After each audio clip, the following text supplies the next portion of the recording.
If you're happy and you know it, then your life will surely show it. If you're happy and you know it, clap your hands. If you're happy and you know it, stomp your feet. If you're happy and you know it, stomp your feet.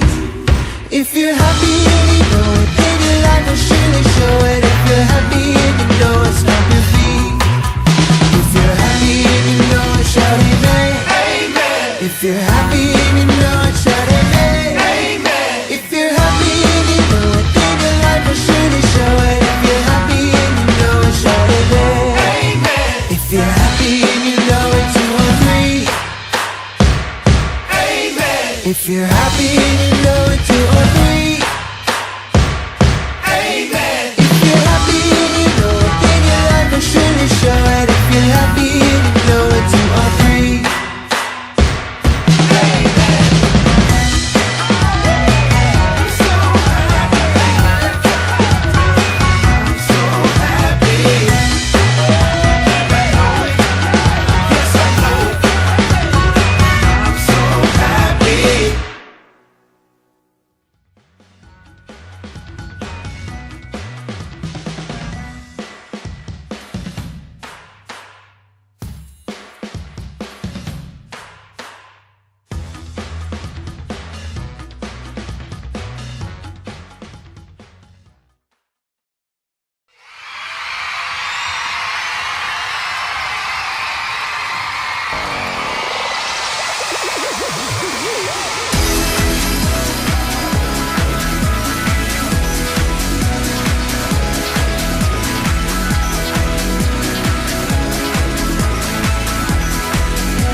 in the third book of the New Testament, Luke.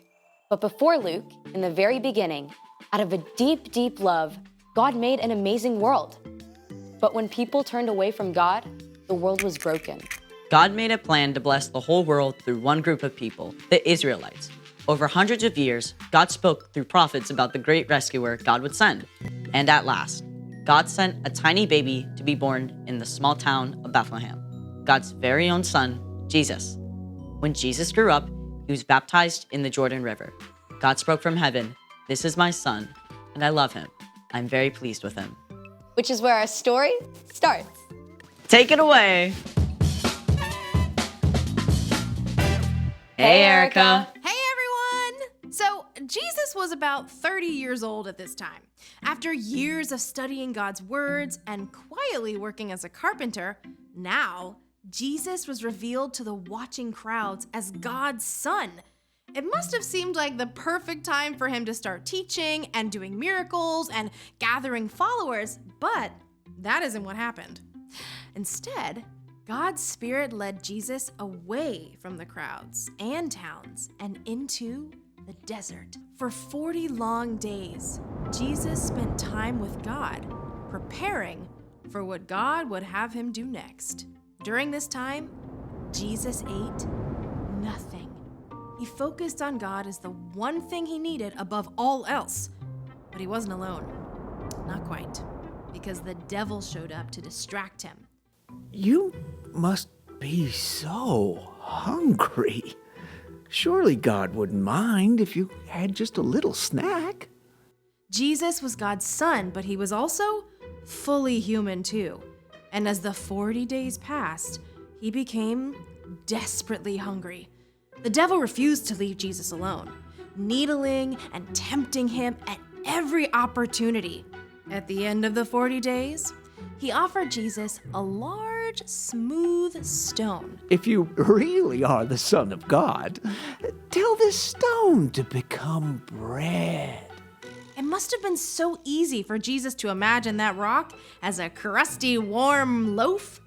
As God's son, he had the power to change the stone to bread in an instant. He could have torn off large, chewy pieces to satisfy his deep hunger right away, but Jesus knew every word that God had spoken, and he was ready with an answer. It is written, man must not live only on bread. If that's the way you want it. But the devil didn't give up. He led Jesus up to a high place where the whole world appeared to spread out beneath him. Every powerful kingdom, every palace, every throne and ruler on earth. The devil smiled, smooth and seemingly in control. I will give you all their authority and glory. It has been given to me, and I can give it to anyone I want to. If you worship me, it will all be yours. Jesus knew that one day he would rule all the nations of the world.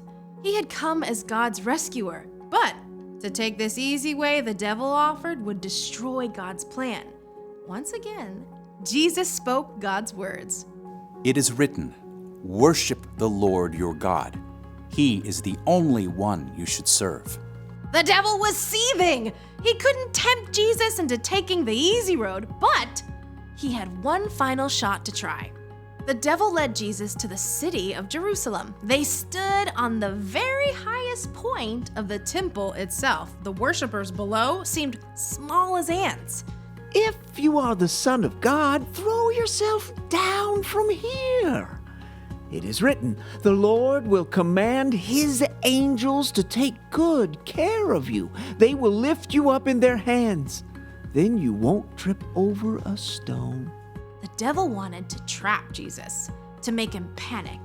Does God really love you? Prove it. But again, Jesus had God's own words at the ready. Scripture says, do not test the Lord your God. The devil was furious. He couldn't trip Jesus up no matter what he tried. So at last, he left until he could find a better chance. When the devil was gone, God had sent angels to take care of Jesus and provide everything he needed. Jesus had spent his whole life discovering God's words and spending time with God. And so when he had to make some tough choices, the words were right there. 40 whole days with no food? I can't even imagine that. Yeah, I sure do not make good choices when I'm hungry. And it's not just when you're hungry. Difficult choices can show up at any time. And remembering what's true can help you make the wise choice. So, what's our part in the story? Well, before you remember what's true, you have to discover what's true. You can start by reading God's words in Scripture. And memorizing it too. And you can spend time talking with people who've been following God a while. Here are some super important truths to start with. God made you and loves you. You are so valuable that Jesus gave up his life so that you could have a relationship with God forever.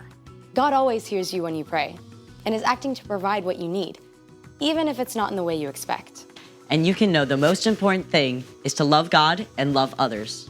Exactly. The more those truths are rooted in your heart, the easier it is to face tough choices. Maybe you're at a friend's house and they're trying to get you to watch a show your parents specifically said you can't watch. You can remember that you are already deeply loved by God, so you don't have to do something wrong just to be liked. Or when your little sister is bugging you and you're about to snap, you can stop and remember loving others is more important. Exactly. I think y'all got it. See you next time. Bye, Erica. So here's the thing. Remembering what's true can help you make the wise choice. Now do I get to see what's inside the box? Sure. Get that away from me! It could be covered in chocolate. No!